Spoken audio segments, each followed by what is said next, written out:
This is the interesting group behind, and another rider, it looks like Laurent Madouas, has been picked up by the Gay Wiz Mapei race here.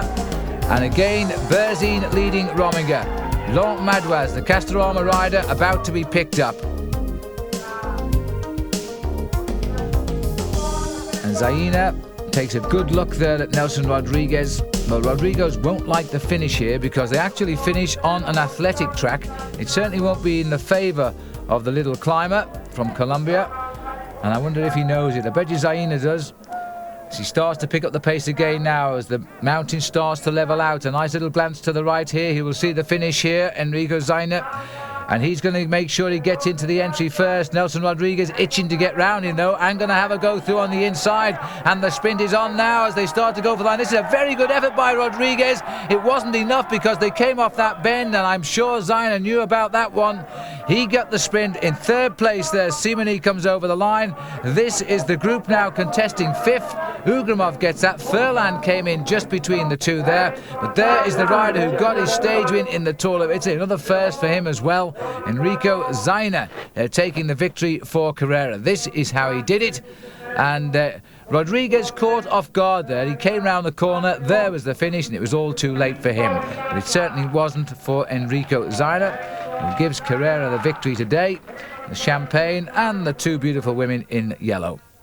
And this is the stage result, but more importantly now, Ugrumov is up to second, but 3 minutes 8 seconds back, and Berzin is into third place overall. Now, stage 12, a flattish day going from Borgo Monzano to Cento of 201 kilometres. This did prove to be a lesson of how not to sprint. Mario Cipollini, keep an eye on him. He's in the blue jersey down at the head of the peloton.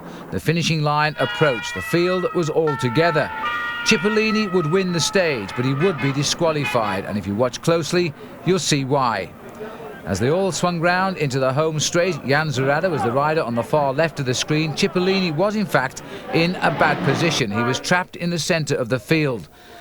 As we look at the shot here, he was already clear and sprinting seemingly to his third stage victory in this year's Giro d'Italia. Certainly he was on his own, and by this time he was about to win his third stage. Jan Verada on the right would take second, and Giovanni Lombardi would get third. So everybody went off to the podium and the celebrations began. But then the referees took another look at the photo finish, and as a result of that, they decided to disqualify Cipollini. This is why. The blue jersey of Cipollini is fifth in line. On his right there is Manzoni. He clearly pushes him out of the way to make room for a clear approach to the finish. Now, it did appear to me that was a very hard decision by the race referees, because I don't think it made very much difference to the actual race result. Victory was given, in fact, to second-place finisher Jan Zurada. Lombardi was third, Schitera was fourth, Manzoni was fifth. Pieve di Cento to Rovereto, 218 kilometres, and the mountains are getting closer now, and this a very tough stage indeed. Just one climb, though, coming towards the end. It's the climb of San Valentino. And just watch this now as we replay what happened earlier in the stage. A little bit of a wheelie being done by a Gavis rider and resulting in that rather horrendous crash, but thankfully nobody injured. And just take a look at it again. Watch just behind the AKI rider, as a Gavis rider seems to catch his foot, and down he goes. And a very nasty fall indeed. And I can think of an easier way to pick grapes. And the amazement too of the riders at the front as they look over. But the race continuing now, and on the climb of San Valentino, the only king of the mountains counter. Piccoli still the leader, by the way, in this competition, as he has been for much of the Giro this year, and 45 kilometres remaining. Well, there's been a number of attacks now, but nothing has got clear yet, except this small group is now beginning to make some progress. It was originally 13 riders. It's thinned down a little bit now. And in this breakaway group, among others, is Olivo Rincon and Pascal Richard, the Swiss rider, and this is the chase now. And Berzin again playing fully now his part in this race. The terrible twins, I've called them, and there they are again. Ugrumov and Berzin riding almost side by side, and alongside them both is the pink jersey of this year's race, seemingly invincible. And Piccoli is at the head of the race here. The leader in the King of the Mountains, scoring well again.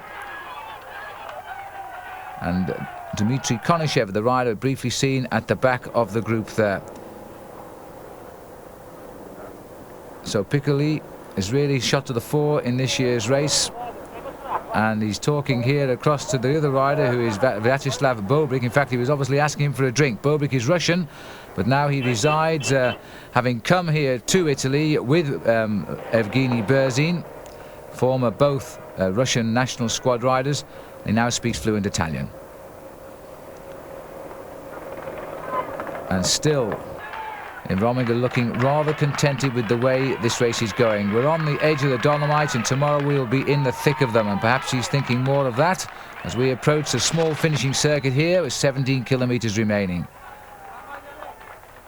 And the breakaway don't look like being caught at all now. They're hanging on to quite a nice little lead here over the main field. They're quite a long way ahead now, over 6 minutes.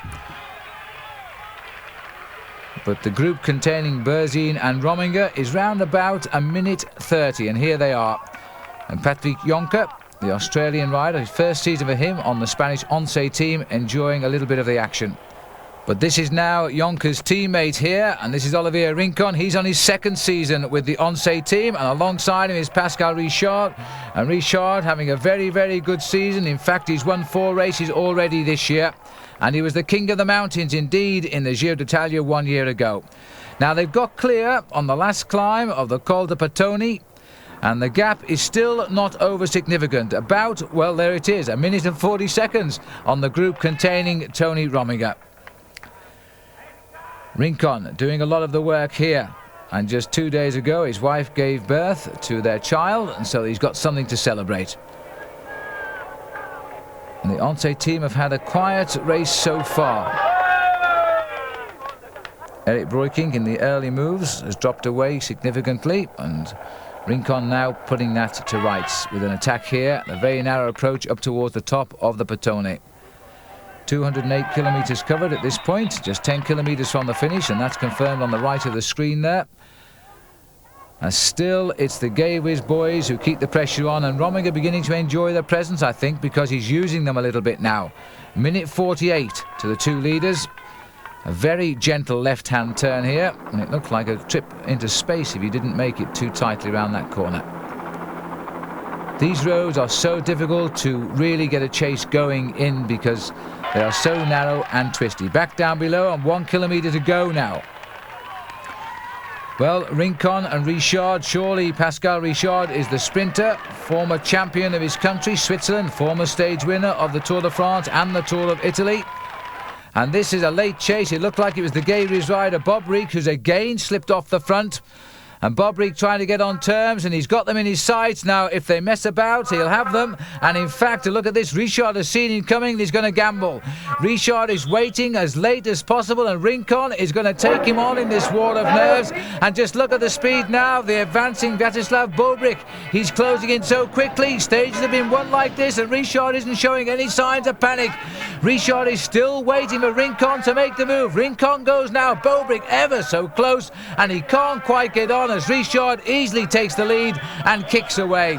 So Pascal Richard takes this stage of the Giro d'Italia, followed over the line by Olivo Rincon, and this is Guerini who comes across the line in 4th place. And Piccoli, the King of the Mountains, he'll keep his green jersey for another day. He is finishing almost 50 seconds down in 5th place. This is the sprint for the best of the rest, and it looks as though David Rebellin is about to take on Casagrande and get him on the line indeed. And also involved in that sprint too was Jens Heppner. But there's the happy smiles of Pascal Richard, back on the winner's podium for him, as he was so many times in the Giro a year ago. And this is how he did it, and what a cool nerve he had too. He knew that Bobrik was coming up, and he didn't panic. He waited and went, and he won. And with the main field and all the favourites in at 1 minute 22, there was no real change overall. Rominger, Ugrumov, Berzin, Casagrande the order. And that might well change now, because we're on to stage 14 at 240 kilometres. This, the longest stage of this year's Giro, and it is a brute of a course as well. The riders are in the Dolomites now, and they finish on top of the Val Senalis. So the riders have left Trento, and they've gone right up to the snow line here. This breakaway going clear on the Passo di Penis, and containing in it number 7 at the back of the group is Alberto Volpi. But again, this early breakaway containing no riders who can offer a threat to Tony Rominger. They're gambling on a long break here, perhaps to pull back a little bit of time. Tomar Davy is also here for the Banesto team. The Banesto, without their leader, Miguel Indurain, have had a very, very quiet race indeed. No one to really work for. And this is a small group that has got clear trying to join them. It's being led by Maurizio Fondriest. Enrico Zaina has got back to the front, our hero of a couple of days ago. And the rider in blue is the ever consistent and, I must say, ever improving Laurent Madouas. And this is now on the climb of the 2,100 meters pass, the pass of the Monte Giovo. It was the previous climb when the breakaway got clear of 6, and it looks as though Fondriest is determined enough now to try and get up to those 6 leaders. So a stage win under his belt, Maurizio Fondriest, but he's dropped far and away from the overall challenge of a high GC finish here. Again, yesterday he lost 8 minutes on the leaders, but it seems he wants to do something today. This is Zaina, and this is the lead group here. And number 104 at the front there is Hernan Buenajora, very, very consistent Colombian rider on the Kelme team. Nearly at the top now, the Passo di Monte Giovo. And the other rider from Kelme seems to go everywhere that Buenajora goes in the mountains, and that's Lordolino Cubino. Nelson Rodriguez bringing the riders up and under the banner. And they've stayed more or less together, 5 of them surviving as they go over the top, and Zaina on the back of them now as well. Just about below the snow line. So often the Giro d'Italia tangles itself up with the end of the winter snows, and as you can see there, the roads are wet as the snow continues to melt. 3 minutes 15 back to the main group, and containing Tony Rominger, Ugrumov, Berzin, and 1 or 2 riders not being content with just newspapers for the rather chilly descent. I noticed 1 or 2 wearing their overcoats. As they now make their way back down the mountain shortly, and then they head on towards the finish at Val Senalis. Well, I think this is a very wise way to race the stage here. 240 kilometers, a long way, of course, in the mountains, and Rominger is allowing his rivals, if they want, to attack him. He has never put a foot wrong so far. His team also have worked extremely well to keep him right in a position from which to launch any possible required counter-attack. And talking of counter-attacks now, here's our little group together, and that's Zaina now joining the leaders. This is Laurent Madouas and Fondriest. They're still in between, the group now being headed again by Mapei. A little bit lower down, and the sun is out, you can see from the shadows of the riders.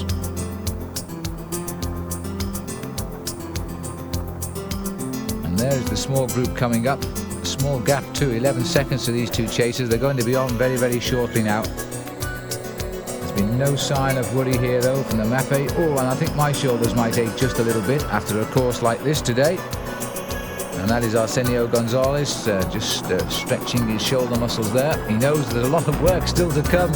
The gap though is not significant, 2 minutes 15 seconds. We still have the long climb up to the finish, and I'm quite sure it's not quite the Alpe d'Huez of the Giro d'Italia, but it is a hard climb, and I would think that Tony Rominger is going to wait until then. These riders in the lead are certainly not out of reach at the moment, because there's 30 miles rather, more or less, still to go to the finish. 45 kilometers.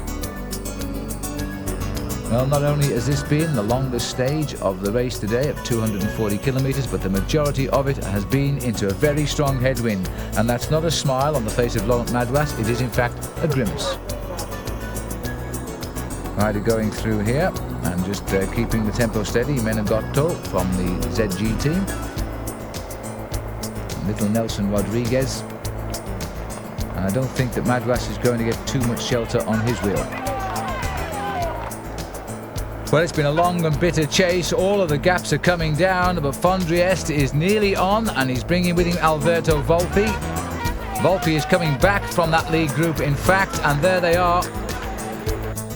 And this indeed is the chase behind. So it looks as though on the final climb, as we head up towards the top of Valsenalis, that the whole field could come together here, and that would put Tony Rominger back in with a possibility of yet another stage victory. Frattini, again, trying to play an active part in this year's Giro, carrying all the confidence of a man who's won a World Cup Classic this year. But the way he was riding there, it was more for his Gay Whiz partners, Berzin and Ugrumov. Reformation at the front, Rodriguez, Buenohora, Zaina, Madouas, they're the riders up front. The face of Tony Rominger looking a little bit concerned, but he needn't. The gap is still down, 20 seconds to the chase group, 1:22 between Rominger and the very front group, but just over a minute to the handful of riders in front. And a minute on a climb of this stature is not very much. And it looks as though Cubino is having a bit of trouble. That was Cubino passing through. This is Madouas. Buenohora is the other rider in Kelme colours, 104. And Maurizio Fondriest has given up. He's allowing the group to come to him. Volpi too. Although Volpi won't be too worried about this. He's a great climber, Volpi. He's had a couple of very good seconds in the Alps in the Tour de France. And John Unzaga leading the race for Mapei at the moment. Now, Cameron Madouas, who always tries in the mountains, can he just do something today and take out the win? Little Rodriguez, who was in at the Kill a couple of days ago and now is there again, seemingly, as Enrico Zaina, another man that's featured well, also trying again for Carrera. Looking at Zaina there, wouldn't it have been nice to see Marco Pantani in the thick of the action? The rider unable to start this Giro because of an accident involving an autocar just before the race began. We wish him well and hope he gets back to form for the Tour de France. Well, it's hardly the big Grand Peloton of the Giro d'Italia, but it does contain all of the rivals down there, and they're coming in slowly but surely, and surprisingly, Rodriguez here is slipping away, leaving just a couple of men up front. Well, Zaina is one of them. Madouas has gone from our view, so the other one must be Buenohora. And there he is. So the Colombian climber and Enrico Zaina, who is having a really very, very good season indeed, that man. He's really matured this year. He was 5th in the Grand Prix of Frankfurt. And now he's in with a chance of a stage win here again. Making all of the running. Buenohora follows him, but the group is coming up behind at a relentless rhythm. And there they are. Tony Rominger in pink, always on his shoulder. Last year's winner of the Giro, Evgeni Berzin, they've got them. So the last of the breakaways are back in this very select front group now. There's still plenty of time on the climb, and another attack immediately. Buenohora is caught. This looks like Gonzalez is going. Another Kelme rider. He's leaving himself something like 18, 19 kilometres to the top of this mountain, because it is, believe it or not, a 23-kilometre climb. And he's got the little gap, and I don't think there'll be too many riders ready to take up the chase immediately after a long effort to bring back the rest of that breakaway. 9 kilometres to go now, and the legs are beginning to ache and the shoulders are beginning to roll. Well, this is Chepi Gonzalez from the Kelme team, and to me he's lost an awful lot of his rhythm in these last couple of kilometres. It's still a long way. The gap counting on the top of the picture there, and it's just round about half a minute. No change in this group composition at all. Still all of the men who matter are here. Rominger, Ugrumov, Berzin, Casagrande, Kipucci. They're the top 5 overall in this year's Giro d'Italia, and they're still locked together, riding the mountain in the same bunch. Everybody tempting to see just how strong Rominger is, if they need reminding, because he is so obviously strong this year. He has come here with tremendous form. Continuing his climb, Olivo Rincon riding on his wheel in the yellow jersey of the Once team, and he's in a bit of a Gay Whiz sandwich at the moment, with Evgeni Berzin at the back and Piotr Ugrumov at the front. still trying to bring back the cheeky attack by Gonzalez. The flotilla of motorcycles ahead indicating that they're not very far away from him either. But this is a group which is getting clear from the rest of the field now. Once again, the top men are projecting themselves. Francisco Casagrande seemingly having a little bit of difficulty following the big wheels in the mountains. And there is the rider who broke away, Gonzalez, and he's now being brought back to heel. A good look over his shoulder, and he sees the Maglia Rosa of Tony Rominger, again at the head of the race where the leader should always be. And Rincon has gone. Rincon has done the classic move, just in fact as Gonzalez did. Rincon has waited for the capture and jumped clear. He's absolutely flown away from this gap. And don't forget, he was second yesterday. He was annoyed about that because he was hoping to celebrate the birth of his new child, which is now 3 days old, by the way. And he's now trying to put amends and get the victory today. Berzin looking across, in fact looking over the shoulder of Rominger, because Berzin anxious to put time 2 into Casagrande and Chiappucci. So too Ugrumov. Ugrumov and Berzin locked together, fighting at the moment for second place overall in this year's race. And Rominger need do nothing but follow these wheels. These are the men who have to attack him, who have to get the time. He has the time. He leads Ugrumov at the moment by a lot more than 3 minutes. 3 minutes and 8 seconds, in fact. 3:16 over Berzin and 3 minutes 20 over Casagrande. Chiappucci, who is 5th overall, is over 5 minutes behind. And Zaina, who has ridden again so well today and is currently in 6th place overall, well, he's 6 minutes and 24 seconds down. But you've got to hand it to the two boys from Gay Wiz. They are pushing the pace at every opportunity. They haven't conceded this year's race at all yet. And this is Casagrande here. He's trying to ride himself back into the race. He's lost a little bit of time, but he may well get back before the top. It's a long climb and things happen to the body on long climbs. 1 minute you're going well, the next minute you can feel very, very rough indeed. Well, so far, Tony Rominger hasn't felt rough at all. 3 stage wins, 2 in the time trial, and a mountain top finish as well. Well, sort of mountain top, hilltop really. But this is certainly a mountain top finish. And Olivo Rincon has flown. He's gaining time too, and if he gains good time, he could be a man that will cause concerns, especially to the two riders in blue. Rincon started the day in 11th place. 7 minutes and 56 seconds behind the leader, but don't forget he's only 4 minutes behind the two riders in the blue jerseys, and that is why they're being forced now to set the pace in the chase. Rominger knows it, and that's why he's using them. And in fact, it looks to me as though they've got Berzin in a little bit of trouble here now. Evgeni Berzin could be conceding a little bit of time to his teammate Ugrumov. He will not be happy with that. Ugrumov has openly said rather unkind things about Berzin, like he is not a man you would want to know. Well, perhaps that's why he's leaving him. So Ugrumov now trying to work with Tony Rominger, and legally he can do it. If Berzin can't keep up, then drop him, and they're getting closer and closer to Olivo Rincon. And this again is a tremendous show of strength now, because Rominger is working with Ugrumov and Rincon is far from safe.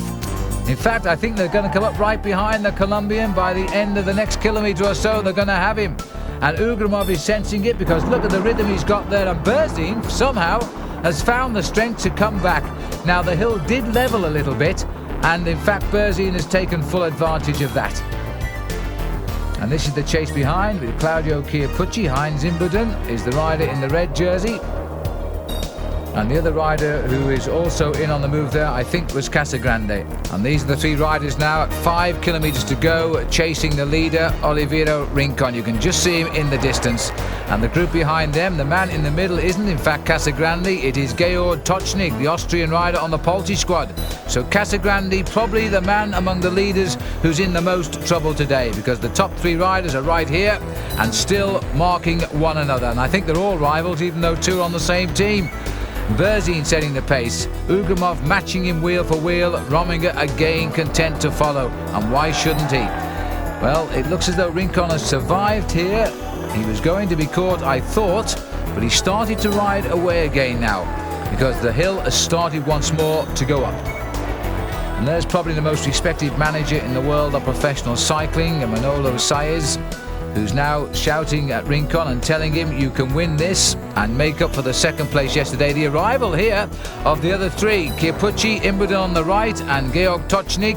So now we have 6 riders chasing here now. Ugrumov checking out who just came up, and the first man he saw was Claudio. So the devil is here as well. Heinz Imbeden, former champion of Switzerland, goes straight to the front. They're all gathering their strength behind this rider who's looking very, very tired. And this is the hapless Casagrande, who is losing time today. Let's hope he doesn't lose too much. He started the stage 4th overall. Don't forget, he's been as high as 2nd. And now he's having to survive, without doubt, his most difficult day of this year's tour. Also the longest too, don't forget, 240 kilometres. And nobody willing to set the pace that might finish off the lead of Rincon. And Rincon heading up towards the finish. He's about 900 metres from the line. And this is the chase group. This is Georg Tocznik who's gone clear here. So Tocznik has got clear. He slipped them somewhere. He's gone under the banner. The other 5 are right there, but they're not going to stop it. Rincon has now got his victory. Olivo Rincon, the 27-year-old Colombian rider, gets the most memorable stage of the race, the longest indeed. He gets the victory, 7.5 hours in the saddle today. Tocznik continues to show us what a great rider for the future he really is. Despite that crash a few days ago, he's now going to take second place as the sprint starts behind. It's Rominger who starts the sprint. So Tocznik gets second place. He'll be just over a minute behind. Rominger coming clear, claiming a few seconds as well in the sprint. Ugrumov tries to limit them, but he's hanging on. He's still going to lose 1 or 2, and every second counts. Rominger has stolen the march again. And the man missing is Berzin, because this is Claudio, Kierpucci and Berzin with him. So Claudio, Kierpucci, Berzin, Imbeden in that order over the line. And they lost a few more seconds to Rominger. This rider though, Rincon, has now moved himself up into the top 6 places overall.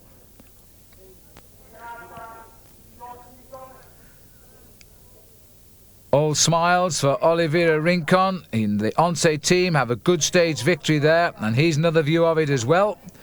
It's not too often we see Rincon win a stage, but when he does it in fine style, and it's always up a mountain. And our 2 Senorinas feeling the chill air on top of the mountain today as they welcome the stage winner, Olivo Rincon. And there's the result. 1:18 was the final gap over Tocznik. Rominger, though, gaining time yet again over Ugrumov and Berzin. And there it all confirms. Ugrumov now 3:14 back. Berzin 3:29. Casagrande hung on for 4th. So to the 15th stage, 185 kilometres, not anywhere like the length of yesterday. The riders now heading off from Valsenales into Switzerland, where they cross the border after around 60 kilometres of riding. It's hills all the way. And you know, when you have a short stage, you so often have a very difficult one. Well, from the beauty of Italy to the stunning contrast of the beauty of Switzerland. And here's where we are on the Passo del Fuan. 103 kilometres to go. The first serious climb of the day, and a breakaway of some 17 riders have got clear. The King of the Mountains, who is proving to be a very solid King of the Mountains leader, Mariano Piccoli, going over the top first. More points in the bag. He's looking certain now of keeping that jersey all the way to Milan. And he's very confident indeed. He's made a good move here to get into a breakaway group. And temporarily at least they've split up at the front of the field. And they've all regrouped. This is the composition of the breakaway. Piccoli is the most noted rider in it. Buenahora is back here again, and Furlan and Bobrick. And among the other riders, Pavel Tonkov, another Russian rider, and the 2 stage winners, Richard and Sorensen. And this is now the top of the Overspin Pass, and again a sprint, and again it is the King of the Mountain showing he can sprint as well as he takes on Guarini and takes the points. So he's continuing to get full points today, and this almost certain to confirm him as the winner of the King of the Mountains. The main field going over the top here, 2 minutes and 11 seconds back. And the group reforming at the front, these riders who have set the trend all day.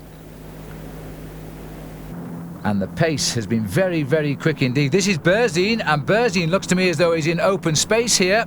He's trying to go clear. We've just started the climb of the Fuela Pass. The gap is down to 2 minutes, and Berzin is now trying to go by himself. Well, the one rider we haven't seen but we know is in trouble is Francisco Casagrande. He has got a problem and he's been dropped by this league group today, as last year's champion of the Giro presses on and is going clear now. For the last 2 days, Bombini, the manager of the Gay-Wiz team, has been saying that his two riders will continue to attack Rominger, and I wonder if we're seeing the start of it right now. And in fact, we've just seen there the two Gay-Wiz riders coming together, because numbers 1 and number 2, Berzin and Bobrick, are now together and they're picking the way through the remnants of the breakaway. Number 102 being caught up there is Garcia, and number 128, that is Rolf Sorensen.